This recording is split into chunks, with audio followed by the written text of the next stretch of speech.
일찍이 아직 어두울 때에 막달라 마리아가 무덤에 와서 돌이 무덤에서 옮겨진 것을 보고 시몬 베드로와 예수께서 사랑하시던 그 다른 제자들에게 달려가서 말하되 사람들이 주님을 무덤에서 가져다가 어디 두었는지 우리가 알지 못하겠다 하니 베드로와 그 다른 제자가 나가서 무덤으로 갈새 그 다른 제자가 베드로보다 더 빨리 달려가서 먼저 무덤에 이르러 구부려 세마포 놓인 것을 보았으나 들어가지는 아니하였더니 시몬 베드로는 따라와서 무덤에 들어가 보니 새 마포가 놓였고 또 머리를 쌌던 수건은 세마포와 함께 놓이지 않고 딴 곳에 쌌던 대로 놓여 있더라. 그때야 무덤에 먼저 갔던 그 다른 제자도 들어가 보고 믿더라. 그들은 성경에 그가 죽은 자 가운데서 다시 살아나야 하리라 하신 말씀을 아직 알지 못하더라. 이에 두 제자가 자기들의 집으로 돌아가니라. 아멘. 할렐루야. 할렐루야. 우리 옆에 분하고 인사하실까요? 부활의 영광을 함께 누립시다. 부활의 영광을 함께 누립시다. 한 번 더 인사합니다. 사랑합니다. 사랑합니다. 우리 참 오랜만이죠. 네. 참 오랜만입니다. 이렇게 모여서 예배를 드린 적이 얼마나 오래되었는지 일부 예배가 적응이 안 될 정도로 그런 세월이 벌써 지났습니다. 오늘 이 부활의 은총이 여러분 모두에게 넘쳐나기를 간절히 축원합니다. 네. 오늘은 부활주일입니다. 그래서 부활은 복음의 완성입니다 라는 제목으로 함께 은혜를 나누고자 합니다. 어느 날 제가 이렇게 그 산에 갔다가 2월달인데요. 산에 갔다가 우리 목사님들하고 이렇게 산책을 뭐 그렇게 높은 산은 아니었는데 이렇게 올라가다가 예쁜 꽃이 하나 있어서 그 꽃을 한번 찍어봤습니다. 제 휴대폰에 들어있는 그 꽃인데요. 저게 무슨 꽃인지는 잘 모르겠어요. 이름이. 근데 그 꽃의 크기가 얼마나냐면 아주 자그마해요. 그때 2월이었으니까 아직 뭐 봄 기운이 이렇게 우리에게 다가오기는 조금 이른 시간이었지만 저 꽃을 보면서 이야 참 온 대지가 겨울 내내 추위 속에서 이제 봄이 오려나? 정말 봄이 오려나? 라고 하는 그런 마음이었는데 어느 틈에선가 땅속에서 뚫고 나와서 꽃을 피우는 저것을 보면서 야 참 신비롭다. 우리가 겉으로 보기에는 이 겨울에 모든 것이 다 식물들이 다 올스톱하는 것 같아요. 우리가 강추위를 느낄 때는 정말 우리가 이 봄을 맞이할 수 있을까? 그런 생각을 하는데 아니 어느 틈새인가에 벌써 2월인데도 저 땅을 뚫고 올라와서 꽃을 피우더라는 거죠. 참 신비로웠습니다. 예수님의 부활도 마찬가지예요. 다른 사람들이 보기에는 예수 그리스도가 완전히 죽어서 무덤까지 들어갔기 때문에 끝났다라고 생각할 수도 있어요. 그러나 놀라운 것은 부활하셨다는 거죠. 우리가 4대 성자라고 하는 사람들, 성인이라고 하는 사람도 있죠. 그 사람들이 누굽니까? 공자 죽었죠. 그 다음에 예수님도 4대 성인이라고 그러는데 예수님도 죽으셨습니다. 그리고 석가모니도 죽었어요. 그리고 또 한 사람 누굽니까? 소크라테스도 죽었어요. 다 죽었습니다. 이 네 분이 다 이전에 모든 사람들이 다 이 땅에 왔다가 다 죽었지만 그 무덤이 비어있는 무덤은 누구의 무덤일까요? 바로 예수님의 무덤이라는 겁니다. 예수님의 무덤이 유일하게 빈 무덤이라는 겁니다. 우리는 여기서 고린도 15장 20절 말씀에 기록한 말씀을 통해서 예수 그리스도께서 부활의 첫 열매, 잠자는 자들의 첫 열매가 되셨다고 하는 말씀을 정확히 말씀해 주고 있습니다. 고린도전서 15장 20절입니다. 함께 있습니다. 시작. 그리스도께서 죽은 자 가운데서 다시 살아나사 잠자는 자들의 첫 열매가 되셨도다. 아멘. 잠자는 자들의 첫 열매, 그러니까 부활의 첫 열매가 되신 거예요. 세상에 죽었다 살아난 사람도 있다고 그러죠. 중국의 어떤 사람은 죽었다 깨어났는데 죽었다 깨어나서 그 사람이 이 가족들에게 소식을 들은 거예요. 당신이 죽었다가 깨어났는데 살아났는데 지금 당신 장례 절차를 밟고 있는 과정이라고. 그래서 그 사람이 놀래 자빠져가지고 다시 죽었어요. 참 얼마나 억울합니까? 더 살았으면 참 좋았을 텐데 그 소식에 충격받아서 쓰러져 다시 죽었단 말입니다. 그런 어떤 깨어남과 예수님의 부활은 완전히 격이 다른 겁니다. 차원이 다른 거죠. 며칠 전에 인터넷에 올라온 기사 하나가 있는데 카톨릭 쪽에 어떤 신부님께서 신학자인데 그런 얘기를 했어요. 예수님의 부활에 육체의 부활을 보면 이건 오해다라고 하는 기사가 올랐어요. 근데 그걸 보고 깜짝 놀랐어요. 야, 정말 이 카톨릭이 진짜 신학 자체가 어떤 신학을 추구하는가 깜짝 놀랐습니다. 예수님의 부활은 영적인 부활이다라고 하는 그런 내용이에요. 아닙니다. 예수님의 부활은 완전한 육체의 부활과 영혼의 부활 다 부활하신 거예요. 그래서 예수님의 제자들에게 어떻게 했습니까? 다 보여주셨잖아요. 자, 그러면 부활의 목격자들이 있는데요. 예수님의 부활을 갖다가 여러 가지 설들이 있어요. 그 설을 잠깐 소개하면 하나는 뭐냐? 가사설이라고 하는 거 있어요. 가사설. 예수님께서 잠깐 실신하셨다가 깨어나셨다. 이것이 가사설이에요. 가사설. 실신하셔서 깨어나셨다고 하는 소리 무슨 소리라고요? 가사설.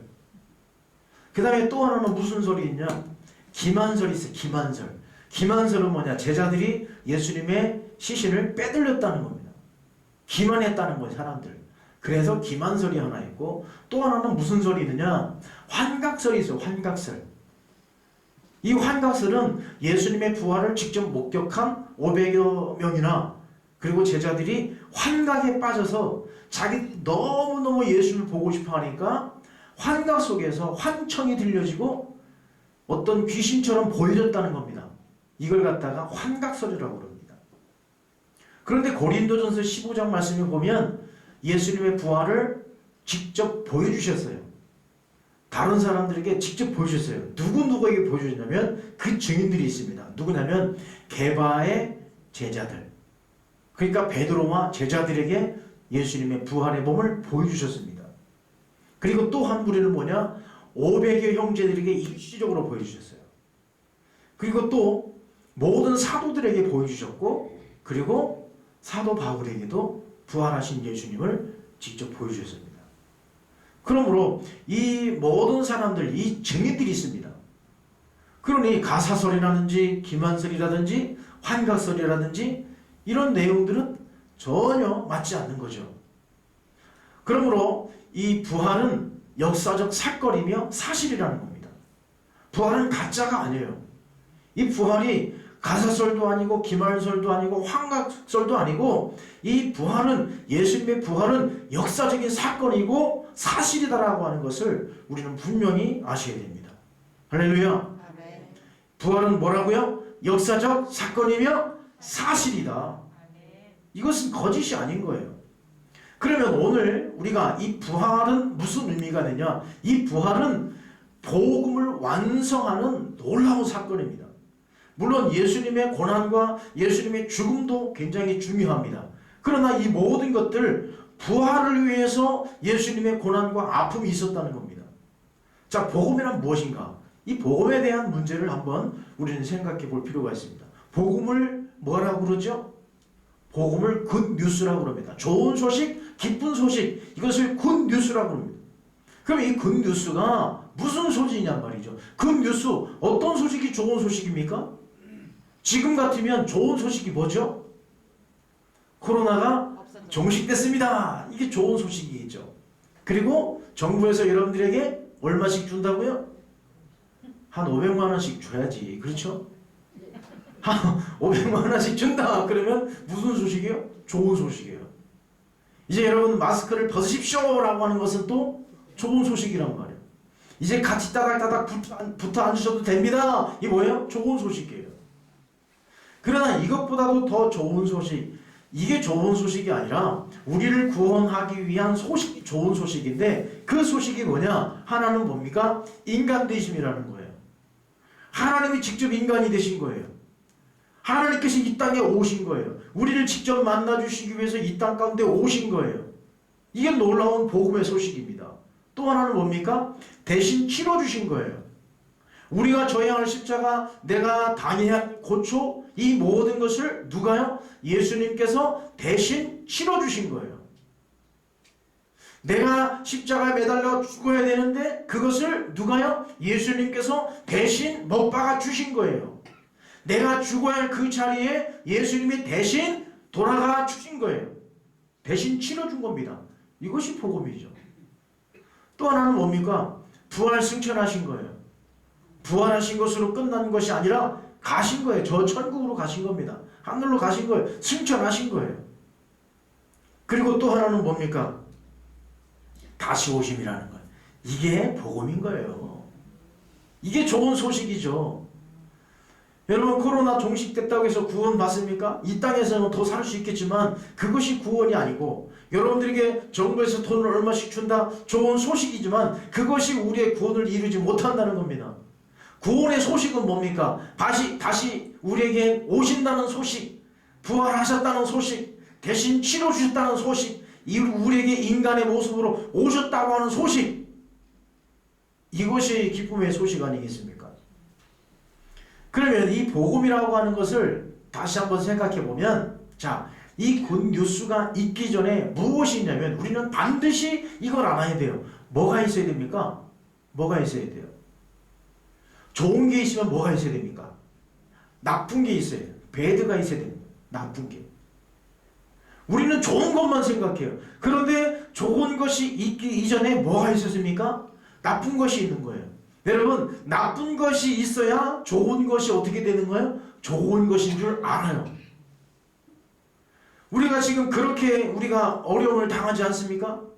전에 당연했던 것, 전에는 너무너무 자연스러웠던 것이 지금은 하나도 자연스러운 것이 아니고 당연한 것이 아니에요. 지금 우리가 어려운 상황에 처해 있으니까 그 전에 좋았던 것을 이제 아는 거예요. 그 전에 우리는 너무나 큰 은혜를 받았다고 하는 것을 이제야 아는 거예요. 아유, 하나님, 그때 우리를 이렇게 지켜주셔서 너무너무 감사합니다. 하나님, 그때로 빨리 되돌아가게 해주세요. 그건 뭡니까? 지금 배드란 말이에요. 배드. 지금은 나쁜 상황이니까 좋은 것을 이제야 깨닫는 거예요. 그러므로 이 배드, 나쁜 것이 뭐냔 말입니다. 나쁜 것이 뭐냐? 이걸 알아야 좋은 소식이 우리에게 들려지는 겁니다. 뭐냐면 이 나쁜 것은 죄의 종노릇 했었어요. 우리가 죄의 종노릇, 죄의 종이었다는 것이요. 우리의 모든 삶이 다 죄악이었다는 겁니다. 우리의 모든 생각과 모든 행동이 다 죄로 말미암아 종노릇 했다는 거예요. 죄에게 질질질질 끌려다녔다는 얘기입니다. 그리고 또 하나는 진노의 자녀였다는 거예요. 죄의 종노릇 했으니 하나님께서 진노를 내려 마땅한 우리였다는 겁니다. 진노의 자녀, 축복의 자녀가 아니라 진노의 자녀, 그야말로 진노로 말미암아 죽을 수밖에 없는 우리의 이 연약함. 또 하나는 하나님을 떠났다는 얘기예요. 하나님을 떠났어. 하나님을 떠난 우리가 어떻게 살 수 있겠습니까? 그러나 우리는 하나님을 떠나서도 너무너무 당당하게 잘 살고 있어요. 잘 사는 것이 잘 사는 게 아니라니까요. 평안한 것이 평안한 것이 아니라니까요. 내가 잘 너무너무 부자처럼 떵떵거리고 살아도 그것이 잘 사는 게 결코 아니라는 거예요. 하나님을 떠났는데 무슨 거기에 행복이 있겠습니까? 또 하나는 왕노릇했다는 겁니다. 하나님이 왕이심에도 불구하고 누가 왕노릇했어요? 내가 왕노릇한 거예요. 내가 왕인 거예요. 이 왕좌에, 이 나의 왕좌 위에 누가 앉아있느냐? 내가 떡하니 앉아있는 거예요. 그러니 내가 다 왕이고 내가 판단하고 내가 결론 내리고 다 내 마음대로 살아가는 거예요. 이게 뭡니까? 배드, 나쁜 것이라는 거예요. 우리는 여기에 머물러 있을 때 우리는 죽을 수밖에 없는 거예요. 우리는 멸망할 수밖에 없는 거예요. 그러나 좋은 소식은 뭐냐? 이 모든 죄의 종노를 했던 우리가, 진노의 자녀였던 우리가, 하나님을 떠났던 우리가, 우리 스스로가 왕노릇했던 우리가 이제는 이것들은 다 내려놓고 십자가의 죽으심과 부활로 말미암아 새롭게 바꿔주신 거예요. 어떻게 바꿔주셨습니까? 그것이 좋은 소식, 굿뉴스라는 겁니다. 그것이 복음이라는 거예요. 하나님을 만날 수 있는 거예요. 우리가 예수 그리스도의 십자가의 죽으심과 부활을 통하여서 하나님을 직접 만날 수 있는 그런 은혜를 우리에게 부어주셨습니다. 하나님을 만나니 우리는 얼마나 감사합니까? 여러분, 하나님 만나셨습니까? 하나님 보셨어요? 우리는 하나님을 만날 수 없어요. 볼 수 없어요. 그러나 예수 그리스도를 통해서 우리 주님, 우리 하나님을 볼 수 있고 만날 수 있고 우리가 느낄 수 있는 것 아니겠습니까? 이 얼마나 좋은 거예요. 얼마나 감사합니까? 또 하나는 하나님과의 관계가 회복되는 거예요. 하나님과 만났으니 관계가 회복되는 거 아니겠습니까? 하나님과 우리는 자녀, 우리의 영적 아버지, 우리의 모든 것을 주관하신 창조주, 우리가 아와 아버지라 부를 수 있는 그 관계로 우리가 회복된 거예요. 홍길동이 뭐라고 했습니까? 아버지를 아버지라 부르지 못하는 이 아픔. 우리가 홍길동처럼 아버지를 아버지라 부르지 못하는 자가 있으면 안 되는 거예요. 아버지를 아버지라 부를 수 있어야 되는 거예요. 그것이 곧 뭐냐? 하나님과 관계가 회복됐다고 하는 겁니다. 하나님과 관계가 완전히 회복된 거예요. 그리고 하나님의 자녀가 된 거예요. 그리고 또 하나는 하나님의 거룩한 백성이 된 겁니다. 이렇게 바꿔주신 거예요. 그러니까 나쁜 것이 있어야 뭐가 있는 거예요? 좋은 소식이 있는 거예요. 그러므로 이 배들을 우리가 어떻게 해야 되느냐? 고백하는 거예요. 하나님, 우리 이렇게 죄의 종로로 됐습니다. 진노의 자녀였습니다. 하나님을 떠나섰습니다. 내가 왕노릇했습니다 라고 우리가 고백할 때에 우리를 이렇게 바꿔주시는 거예요. 굿뉴스를 통해서 우리를 이렇게 바꿔주시는 겁니다. 그러므로 오늘 예수님께서 부활하신 이 놀라운 사건은 우리의 모든 복음을 완성하신 놀라운 사건이라는 겁니다. 여러분, 이 부활의 은총이 여러분에게 넘치기를 간절히 축원합니다. 아멘. 부활의 영광이 여러분 가운데 거하기를 간절히 축원합니다. 아멘. 부활의 신앙으로 살아갈 수 있기를 간절히 축원합니다. 아멘. 그러면 무엇을 통해서? 십자가와 부활, 이 두 가지 사건이 여러분의 사건이 되어야 돼요.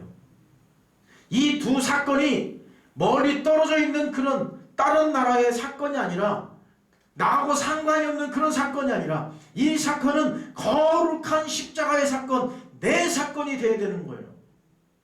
그리고 부활하신 이 영광의 이 사건이 내 이 신앙이 되어야 되는 거예요. 내 것이 되어야 되는 겁니다. 이걸 통해서 복음이 완성되는 거예요. 고린도전서 15장 14절 말씀입니다. 함께 읽습니다. 시작. 그리스도께서 만일 다시 살아나지 아니하셨으면 우리가 전파하는 것도 헛것이요 또 너희 믿음도 헛것이며. 부활이 없으면 다 헛것입니다. 부활이 없으면 완성되지 않는 거예요. 미완성인 거예요. 그러나 부활을 통해서 다 이루신 거예요. 복음의 완성을 부활을 통해서 이루셨다고 하는 것입니다. 우리가 부활이 없으면 우리 믿는 것도 다 헛것이고, 부활이 없으면 우리가 신앙생활하는 것도 다 헛것이고, 부활이 없으면 우리가 기도하는 것도 다 헛것이라고 하는 것입니다. 그러면 이 부활을 통해서 우리에게 주시는 선물이 있습니다. 예수님의 부활 선물. 오늘 여러분들에게 부활절로 선물 여러분들에게 다, 여러분 앉으신 자리에 다 하나씩 놓아드렸죠? 부활절에 계란을 이렇게 여러분들에게 나눠드리는데, 그 계란의 의미는 뭐냐? 그 계란을 깨트리고 태어나는 그 병아리처럼 예수님께서 부활하셨다는 겁니다. 그런데 여러분, 우리 교회에서 드리는 계란은 구운 계란이에요. 구운 계란. 그러니 여러분, 이 계란을 60일 동안 상온에 나갔다 드셔도 아무 상관없어요. 세상에 할렐루야지 뭐. 그러니까 오늘 가셔서 바싹바싹 깨드시지 마시고 바라보시고, 야 좋다 좋다, 참 배고프실 때 하나 깨드시기 바랍니다. 우리가 부활주일에 선물을 여러분들에게 드리는 것처럼 예수님께서도 우리에게 부활을 통해서 선물을 주셨다는 겁니다. 부활을 통해서 우리에게 선물을 주셨는데, 이것은 다 무엇과 연관이 되어 있느냐? 무엇과 연결되어지느냐? 복음과 연결되어지는 거예요. 첫 번째 우리에게 주신 선물이 무엇일까요? 성령을 우리에게 선물로 주신 겁니다. 성령을 선물로 주셨어요. 이제 예수님께서 승천하시고 우리 가운데 거하지 아니하시는 그런 우리에게 허전함이 밀려오는 그런 상황 속에 우리에게 무엇을 주시겠다고 말씀하셨느냐? 성령을 우리에게 선물로 주시겠다 말씀하고 계십니다. 그래서 우리가 오늘 본문 뒷장 말씀에 보면 요한복음 21장 22절 말씀에 보면 이렇게 기록합니다. 함께 읽어봅니다. 시작. 너희에게 평강이 있을지어다. 아버지께서 나를 보내신 것 같이 나도 너희를 보내노라. 이 말씀을 하시고 그들을 향하사 숨을 내쉬며 이르시되 성령을 받으라. 아멘. 성령을 예수님께서 선물로 주신 거예요. 지금 요한복음 21장은 무슨 상황이냐? 이 예수님께서 돌아가신 이후에 제자들이 자기들끼리 뭉쳐서 덜덜덜 떨고 있는 거예요. 문고리같이 꼭꼭 걸어 잠가놓고 거기서 덜덜덜 떨고 있는 거예요. 그때 부활하신 예수님께서 벽에 그 갇혀있는 그 제자들의 그 모습을 문을 열고 들어온 것이 아니라 벽을 뚫고 들어오신 것이 아니라 영적으로 들어오신 거예요. 그러나 그 육체가 부활하신 육체, 전혀 다른 육체가 아니라 이전에 예수님의 그 모습, 똑같은 모습으로 부활하셔서 그 속에 이 손에 못자국도 있고 상처자국, 창자국도 다 있는 그 모습으로 예수님께서 부활하셔서 제자들 가운데 꼭꼭 걸어잠근 그 안에 예수님께서 들어오셔서 제자들에게 제일 먼저 하신 말씀이 무슨 말씀이실까요? 너희에게 평강이 있을지어다. 지금 제자들은 덜덜덜 떨면서 예수님의 그 믿음, 예수님의 고난, 고초 이것보다도 자기들의 두려움으로 말미암아 자기들만의 감옥을 만들어 놓고 거기서 덜덜 떨고 있는 거예요.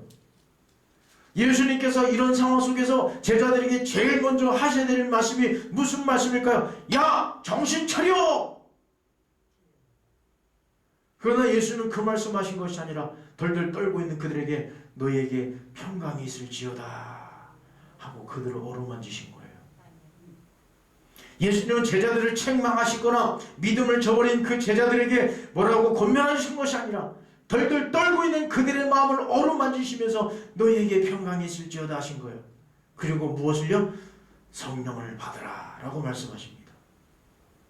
바로 우리의 복음의 완성은 부활로 완성이 되어졌고, 그리고 이제 복음으로 사는 자는 무엇으로 사느냐? 성령의 인도하심 따라 사는 것이 복음의 완성을 이룬 자의 삶인 것입니다. 이 성령을 우리에게 주셨으니 이제 여러분 성령 충만함을 위하여 사시기 바랍니다. 성령이 여러분 가운데 계시는 거예요. 예수 그리스도께서 이제는 우리 안에 성령으로 들어오셔서 우리와 함께 사시는 겁니다. 내 안에 내주에 계시는 겁니다. 내가 힘들고 어려울 때 우리 성령님이 우리를 일으켜주시고, 내가 눈물 흘릴 때에 우리 성령님이 눈물을 닦아주시고, 내가 한숨 쉴 때에 우리 성령님이 내 어깨를 두드려 주시면서 너희에게 평강이 있을지어다 하시는 겁니다. 이 성령을 우리에게 선물로 주셨으니 이 성령 충만함으로 여러분의 삶이 항상 승리하시기를 간절히 축원합니다. 또 하나의 선물이 있습니다. 그 선물은 무엇일까요? 또 하나의 선물은 교회를 선물로 주셨다는 겁니다. 교회를 우리에게 선물로 주신 거예요. 성령을 선물로 주셨으니 그 성령 충만함으로 무엇이 태동이 되었을까요? 바로 교회가 태동이 된 거예요. 그러므로 예수 그리스도의 부활은 교회를 이루신 것입니다. 그러므로 예수 그리스도의 부활은 교회의 회복을 위한 부활이라는 것입니다. 우리가 지난주 한 주간 동안에 특별 새벽 기도를 통해서 함께 말씀을 나누었습니다만, 그때 우리 주제가 무엇이었습니까? 회복 아닙니까? 회복. 회복입니다. 교회를 회복시켜 주시고 또 우리의 모든 신앙을 회복시켜 주시는 거예요. 바로 교회로 선물로 주셨는데, 사도행전 2장 말씀해 보니까 사도행전 2장 1절 2절 말씀입니다. 함께 했습니다. 시작. 오순절 날이 이미 이름에 그들이 다 같이 한 곳에 모였더니 호련히 하늘로부터 급하고 강한 바람 같은 소리가 있어 그들이 앉은 온 집에 가득하며. 아멘. 그들이 모여 있었다라고 했습니다. 그들이 모인 그곳이 무엇이 되었느냐? 성전이 되었습니다. 모인 그곳이 교회가 되었습니다. 그 교회가 지금 오늘날 우리가 모여서 예배를 드리는 이 현장이 바로 저 마가다락방에 모였던 제자들의 모습, 제자들의 공동체가 지금의 교회가 되었다고 하는 사실입니다. 예수님의 부활은 이렇게 우리에게 교회를 주셨어요. 우리 모두가 함께 모여 예배드릴 수 있는 거룩한 이 교회를 우리에게 선물로 주셨다고 하는 사실입니다. 예수님의 부활은 우리에게 너무너무 좋은 선물을 우리에게 주셨습니다. 그러므로 여러분 우리의 삶이 항상 교회를 통하여서 복음의 완성, 교회를 통하여서 복음 위에 살아가는 저와 여러분이 되어야 할 줄 믿습니다. 부활은 복음의 완성이며 성령을 통해 교회를 세우셨습니다. 여러분들이 한번 읽어보실까요? 시작. 부활은 복음의 완성이며 성령을 통해 교회를 세우셨습니다. 아멘. 그러면 이제 우리는 이 부활 신앙으로 살아가는 것입니다. 우리는 이제 부활의 은총으로 살아가는 거예요. 부활 신앙으로 살아가는 우리 모두가 되어야 할 줄 믿습니다. 어떻게 살아야 할까요? 첫 번째는 부활 신앙으로 살아야 되는데, 첫 번째 복음을 누리자. 복음을 누리자는 겁니다. 우리에게 복음을 주셨어요. 우리에게 복음의 은총을 우리에게 주셨습니다. 복음을 완성시키셨어요. 부활을 통해서 부활의 그 은총을 통해서 복음이 완전하게 완성이 된 거예요. 그러므로 부활은 이미 우리에게 주신 것이기 때문에 우리는 어떤 삶을 살아야 돼요? 복음을 누리는 삶을 살아야 되는 겁니다. 자, 로마서 8장 1절 2절입니다. 시작. 그러므로 이제 그리스도 예수 안에 있는 자에게는 결코 정죄함이 없나니 이는 그리스도 예수 안에 있는 생명의 성령의 법이 죄와 사망의 법에서 너를 해방하였음이라. 아멘. 할렐루야. 성령을 통하여서 우리에게 해방을 주신 거예요. 그러므로 복음을 누리는 우리의 삶이 되어야 할 줄 믿습니다. 이 세상 사람들과 다른 거예요. 여러분들은 복음을 마음껏 누리고 사셔야 됩니다. 복음의 은총 우리에게 주셨어요. 복음의 능력을 우리에게 주셨습니다. 여러분들은 새로운 사람들이라는 거예요. 왜요? 결코 정죄함이 없나니. 성령의 법이, 생명의 법이 우리 안에 있으니 우리는 새로운 법이 적용되는 거예요. 그러므로 마음껏 복음을 누리셔야 됩니다. 여러분, 이 코로나 두려워하지 마십시오. 공포에 떨지 마십시오. 여러분 안에 복음이 있기 때문에 그렇습니다. 여러분 안에 믿음이 있기 때문에 우리는 이 코로나를 두려워하는 것이 아니라 우리는 하나님을 두려워하는 그러한 거룩한 백성이 되어야 할 줄 믿습니다. 그리고 또 하나, 우리가 어떤 삶을 살아야 될까요? 증인의 삶을 사는 거예요. 우리가 증인의 삶을 사는 거예요. 여러분들은 부활을 직접 우리는 보지 않았지만 우리는 이 성경을 통해서 이 부활 사건이 복음을 완성하기 위한 놀라운 사건을 우리는 보았습니다. 그리고 그 복음을 목격한 그 목격자들을 우리는 성경을 통해서 보았습니다. 그러므로 우리도 증인의 삶을 살아야 되는 거예요. 마태복음 28장 19, 20절 말씀입니다. 함께 했습니다. 시작. 그러므로 너희는 가서 모든 민족을 제자로 삼아 아버지와 아들과 성령의 이름으로 세례를 베풀고 내가 너희에게 분부한 모든 것을 가르쳐 지키게 하라. 볼지어다 내가 세상 끝날까지 너희와 항상 함께 있으리라 하시니라. 아멘. 모든 민족으로 제자를 삼으라는 거예요. 모든 사람들에게 세례를 베풀라는 겁니다. 가르쳐 지키게 하라는 거예요. 그러나 걱정하지 마라. 세상 끝날까지 너희와 항상 내가 함께 하겠다라고 약속의 말씀을 주셨습니다. 여러분, 증인의 삶을 사십시오. 예수 그리스도의 살아나셨음을 널리 선포하십시오. 예수 그리스도께서 우리를 위해 십자가 매달려 돌아가신 구원의 은총을 여러분 선포하며 살아갈 수 있기를 간절히 축원합니다. 저와 여러분은 증인이에요. 증인. 증인의 삶을 살아가야 되는 겁니다. 보고도 증거하지 않냐면, 목격자로서 우리가 그것을 증거하지 않으면 우리는 직무유기예요. 직무유기. 여러분, 우리 모두가 증인으로서의 삶을 충성당하며 살아갈 수 있기를 간절히 축원합니다. 여러분의 삶이 부활의 은총으로 복음을 완성하신 그 놀라운 사건에 우리는 한 중심에 서 있습니다. 복음을 마음껏 누리시며 증인으로서의 삶을 살아갈 수 있기를 간절히 축원합니다. 아멘. 기도하겠습니다. 거룩하신 하나님 아버지, 감사합니다. 부활하신 예수님을 찬양합니다. 예수님께서 부활하심으로 말미암아 복음이 완성된 줄 믿습니다. 하나님이 이제 우리에게 구원의 소식, 좋은 소식을 우리에게 주셨사오니 이제는 우리가 그 복음을 누리며 살게 도와주시옵시고 증인으로서의 삶을 살아갈 수 있도록 인도하여 주옵소서. 그래서 우리의 삶이 늘 부활신앙으로 승리케 인도하옵소서. 예수님의 이름으로 기도하옵나이다. 아멘.